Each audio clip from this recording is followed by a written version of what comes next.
Bonjour, aujourd'hui nous corrigeons le travail concernant les adjectifs qualificatifs et leurs degrés comparatifs et superlatifs avec la copie d'une élève. Donc pour le suffixe régulier your masculin, j'attendais la forme au génitif après la barre oblique, donc yoris, de même pour le féminin et pour le neutre. Your, oris, ius, ori. Pour les suffixes de superlatifs, nous avons en effet issimus, issima, issimum pour les formes régulières.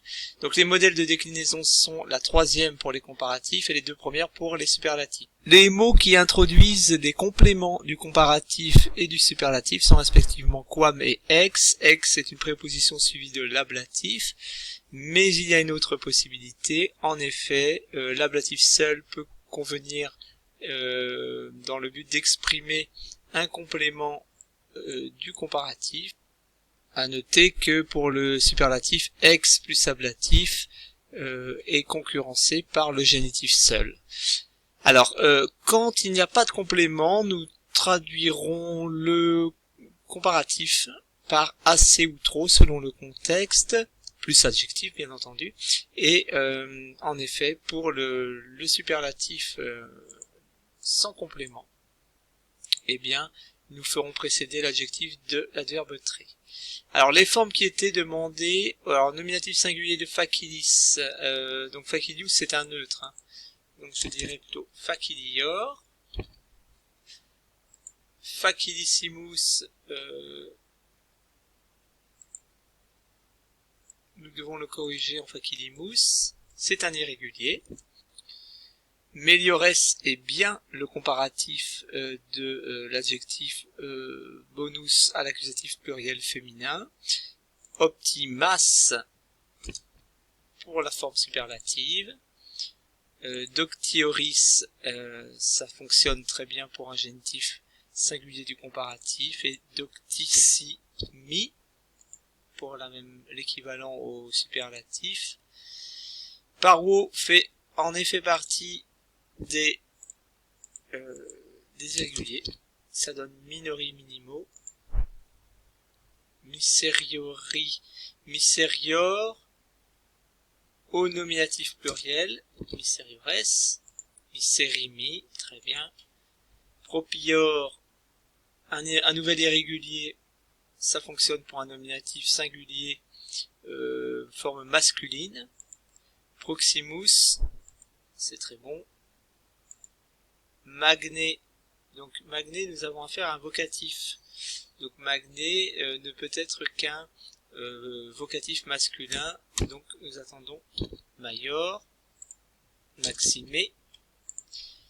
Peia est bien, en ce qui concerne la terminaison, et en effet est tout à fait correct, mais il faut passer par le génitif, le radical du génitif singulier pour former peior, et auquel nous ajoutons la désinence a. De même, cette désinence appartient à toutes les déclinaisons pour les formes neutres, donc pessima. Multis, pluribus, plurimis. Nous n'avons, si le modèle, comme nous l'avions précisé plus haut, ce sont les deux premières déclinaisons, il est impossible d'avoir ici un ibus. Alors, exprime le comparatif et les compléments du comparatif. Alors, il n'y avait que des comparatifs. Hein. Veuillez excuser cette négligence dans la consigne. Des chefs plus cruels, saviores duces. Puellarum prudentiorum, des jeunes filles plus avisées. Alors là, nous sommes obligés de faire ce commentaire. En effet, le radical du génitif du comparatif de prudent sera prudentior, génitif prudentioris, et nous devons suivre le modèle des imparisyllabiques, même si à l'origine c'est un adjectif qui suivrait le modèle des parisyllabiques. Sous sa forme comparative, il va bien sûr prendre cette forme prudentiorum. Tout à fait. Et en ce qui concerne l'exemple suivant des clemens, une déesse clémente, eh bien là il faut prendre le même suffixe, clementior, et le mettre au nominatif. L'ablatif singulier de Weterius, Weterio, Ré. Question 3, vous demandez de traduire des phrases contenant les superlatifs ou les comparatifs accompagnés de leurs compléments. Cicéron est le savant qui parle le mieux. Non, alors l'adjectif savant c'est bien doctus, donc on va traduire tout simplement par Cicéron est le plus savant des orateurs. Cultivé. Cette fille est plus petite, oui, il manque juste le complément que la servante, le complément du comparatif. Les Romains sont plus forts, attention, hein, fortis c'est courageux, les Romains sont plus courageux que leurs ennemis, que les ennemis.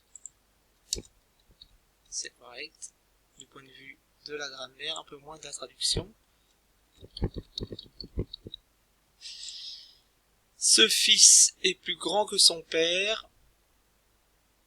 Oui, ce fils est plus grand que son père, c'est parfait. Je suis plus grand et plus avisé que mon frère. C'est très bien. Pour terminer, voyons quelle phrase l'élève a proposée. Donc, il s'agissait de modifier la phrase du texte de la page 66 de manière à lui transformer, à modifier le degré des deux adjectifs qualificatifs. Alors, les deux adjectifs étaient muti devant existimavant, il a été transformé en plures. C'est tout à fait acceptable, mais nous allons voir que la traduction ne l'est pas. En revanche, le deuxième adjectif a été identifié correctement. C'est bien egregis qui s'accordait avec factis et qui a été transformé en egregior. Alors là, le problème, c'est qu'il fallait rétablir l'ablatif, donc egregioribus. Donc ce qui donne beaucoup plus estimé qu'Adrien s'était illustré. Alors beaucoup plus, non, on passe de muti, de nombreuses personnes. Donc plus nombreux étaient ceux qui estimaient de plus nombreuses personnes, plus nombreux. Le comparatif en français, le comparatif de supériorité de nombreux, c'est plus nombreux, hein, tout simplement, ce n'est pas beaucoup plus nombreux. Plus nombreux étaient ceux qui estimaient qu'Adrien s'était illustré, clarouissé, nous avons à faire une proposition infinitive, par de plus remarquables exploits. Donc ça fonctionne. On peut, comme il n'y a pas de complément, nous l'avons vu tout à l'heure, nous pouvons traduire par assez, par d'assez remarquables exploits. De même que nous aurions pu le faire au début pour plures, hein, d'assez nombreuses personnes estimées. D'assez remarquables exploits, mais que, parvenus au pouvoir, ils ne visaient plus que la paix. Voilà. Pour le reste, donc, c'est correct. C'est une assez bonne copie dans l'ensemble, sachant que la leçon comportait un certain degré de difficulté. N'oubliez pas de bien vous référer au modèle de déclinaison, hein, la troisième pour les comparatifs et les deux premières pour les superlatifs.